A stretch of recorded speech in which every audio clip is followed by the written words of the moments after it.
Nice. Oh yeah.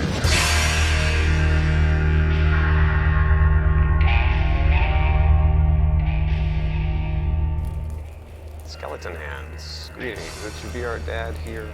I hope you're all doing well, and it's exercise time on a weekday morning. The game is Hellsplit Arena, and you may or may not have seen my last session with the game. I gave some early impressions, but I recently discovered that there's a definite distinction between these two modes. My previous thoughts on the game were based on playing the training mode, in which all of the sort of weaponry and armor options are unlocked. I've since started playing the campaign mode, which is different and considerably harder. So I'm going to exercise this morning with the campaign mode and give some thoughts about that.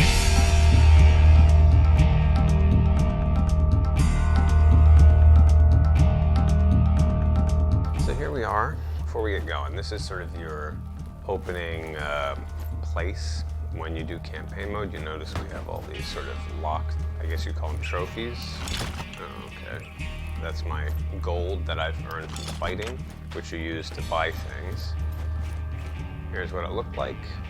Yeah, so far this armor set and this short sword is what I have purchased. This is the weapons area and armor, and I just want to show you how this works. So here you go. This is exactly like training mode. The main difference is, of course, everything is locked. And not only that, you have to purchase. You start with this bludgeon. That's basically your default weapon. And it's actually very tricky to fight with this weapon. Fighting with these sort of lower powered weapons, or presumably lower powered, just feels harder. So I sort of had to fight my way to earn enough money to just make this purchase this very small sword and some armor, because I think your default is leather, and just you can only really take 1 or 2, maybe 3 direct hits. This was the first thing I bought, was just an armor upgrade so I could withstand a few more hits. So I think that's probably, because in the last video I mentioned people were, you know, sort of had some, I still don't really know how to take potions, but I mentioned that people had basically some complaints about the game. And I think that's what it is, because they start you really, really underpowered, and you have to sort of unlock things. But I find I still got a very good workout, and I do kind of have that motivation now. So here's where I left off. Chapter 1, Cemetery Round 5, kill all opponents. I was able to adjust my locomotion. Let the fight begin. Okay, so let's see if I fought once with my short sword here.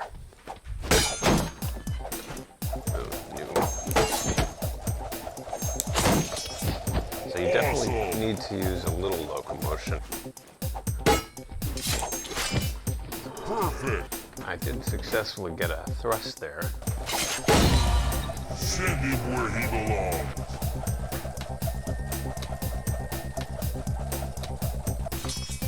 Okay, now I think that was the wave.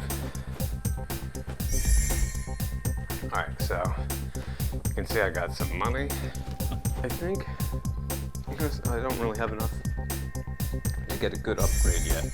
So maybe it says kill the boss. Maybe I should see if I can get a weapon upgrade before I attempt that. Straight sword.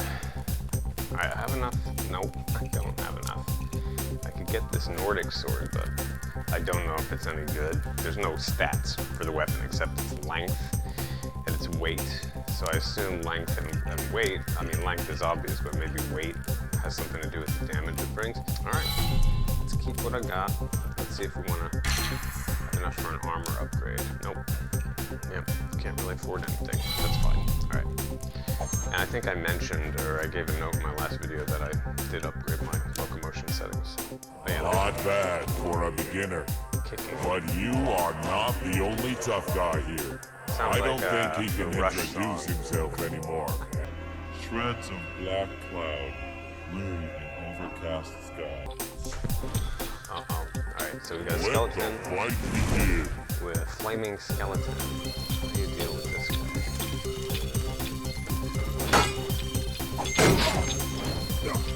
I mean, I've got a wooden shield.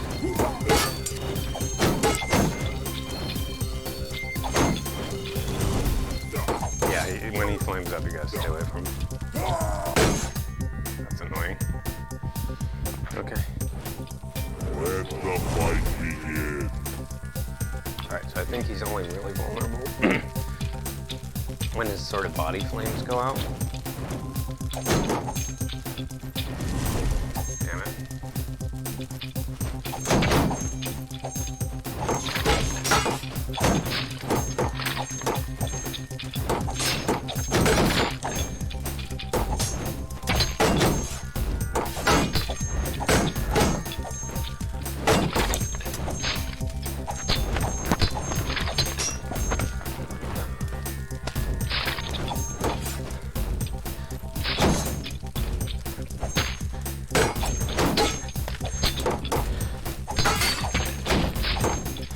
Yeah, if he's got a vulnerability, I'm not sure what it is. I was trying to get through the ribs.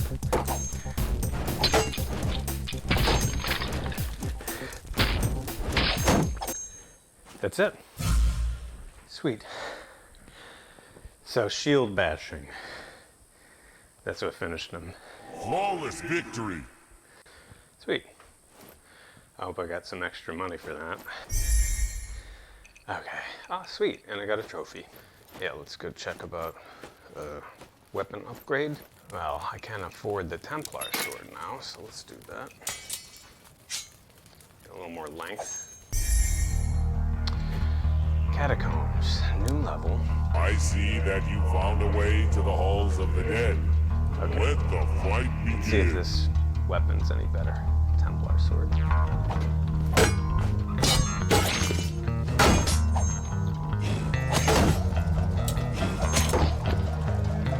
Yeah, the game is pretty demanding, I think, with precision. So your cuts have to be really precise to sort of do good, effective damage. Otherwise, they're like glancing blows.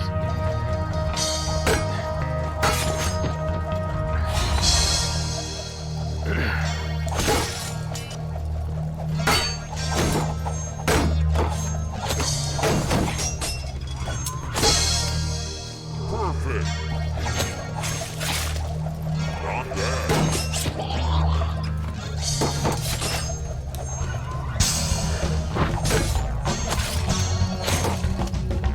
Awesome. Nice. Groovy. Groovy. That's a little Evil Dead 2 reference, I believe.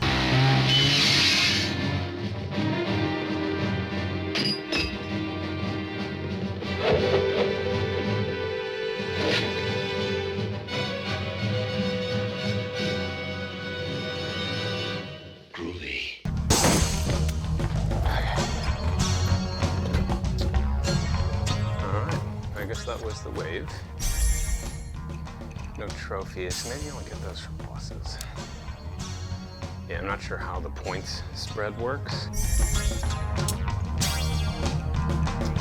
Alright. Let the fight begin.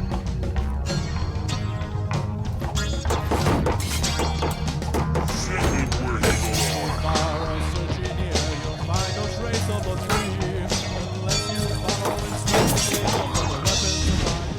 So I will say, yeah, this sword is, I think, a bit better than the short sword. You gotta pay attention to the precision of your... But for these armored dudes, it's quite a bit trickier, see?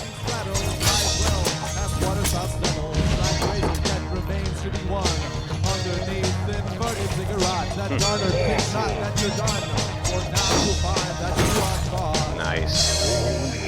Alright, sweet. Unlock some loot. No trophies. So, again, I would reiterate one more time that the reviews for Hellsplit Arena are split. You see what I did there? Some folks are very frustrated by this game, other folks like it. I remain in the camp that likes this game. Hey all, it's your VR dad here. I'm just making a quick addendum to this video. This morning is the day after I recorded that session you've been watching. The difficulty spike is sort of unbreachable almost. I mean, as you saw from this video, I was making pretty steady progress. Of course, it's edited. I cut out some of the more tedious exchanges. This morning, in close to 40-minute session, I was only able to get past one level. And a lot of the session was spent literally just hammering away at a single armored zombie over and over again. So this is absolutely sort of an emergency note to the developer. You have to do something about the difficulty level. You know, right now I will say this in favor of it. It feels like a simulator. And by that I mean if you were really in a dark fantasy world fighting armored zombies, it would probably kind of be like this, where you're just like battering away at each other endlessly to see who gets tired first. But the problem is, like, only their face is vulnerable, and as we know, sort of stabbing / thrusting attacks aren't super precise, or they glance, or maybe we just suck. That could be the case too. But you need to, as a developer, you need to kind of give a little margin for suck, you know? So yeah, that's a sort of emergency dev note. Please address the difficulty. I mean, it can be hard, that's okay. I mean, if you're hammering away an armor, whether or not it's realistic, at least let the armor start busting up. So in spite of all that, and this is what's great about using VR for exercise as well as fun, is even with no game progress, you make tremendous workout progress. I'm not sure you can see that, but those numbers are, BPM numbers are really high. So anyway, that's it for me today. As always, be good to each other.